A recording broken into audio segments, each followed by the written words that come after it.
Hoje a nossa dica do especialista vai falar sobre química e para isso a gente convidou o professor de química do CETEPS, Fábio Lúcio.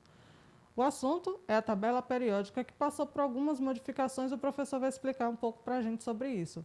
Então, professor, quais foram as principais mudanças que a tabela periódica sofreu?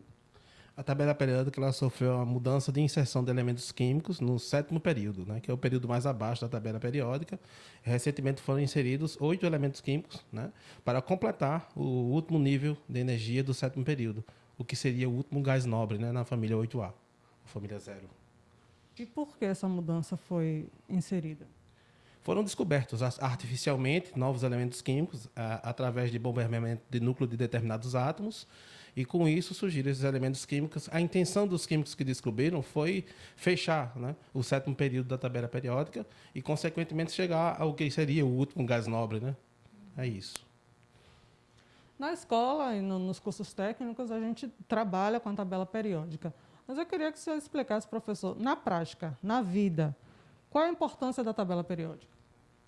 Esse ano, nesse tempo que nós estamos vivendo, a tabela periódica está completando 2 séculos. Né? Ela é de 1869, ela foi distribuída por períodos e famílias. Né? As famílias estão na vertical e os períodos estão na horizontal. Dessa forma, o químico Dmitry Mendeleev, um russo, ele organizou os elementos químicos de uma forma tal que todos eles fossem agrupados de forma com as mesmas características e números atômicos e distribuição eletrônica. Então ele organizou isso de uma forma que as configurações tivessem propriedades semelhantes entre si e características próximas. Isso faz com que as pessoas com facilidade entendam as possibilidades de ligações químicas entre os elementos. Todo elemento químico ele participa de alguma ligação, seja ela iônica ou covalente, que são os tipos de ligações que nós temos. E esses elementos eles podem fazer parte dos alimentos, até de fabricação de celulares, não é isso? Todo canto tem química, né? A química dos alimentos é uma química muito funcional, né? Porque tem a parte biológica da coisa também, né? E tem a química que não é a química orgânica, a química funcional, digamos assim, que é a química inorgânica, que foi o que você tocou aí, né? A parte que trabalha com metalurgia, com dispositivos eletrônicos, que aí já tem ativação até nuclear, né? Muito o que Einstein empregou.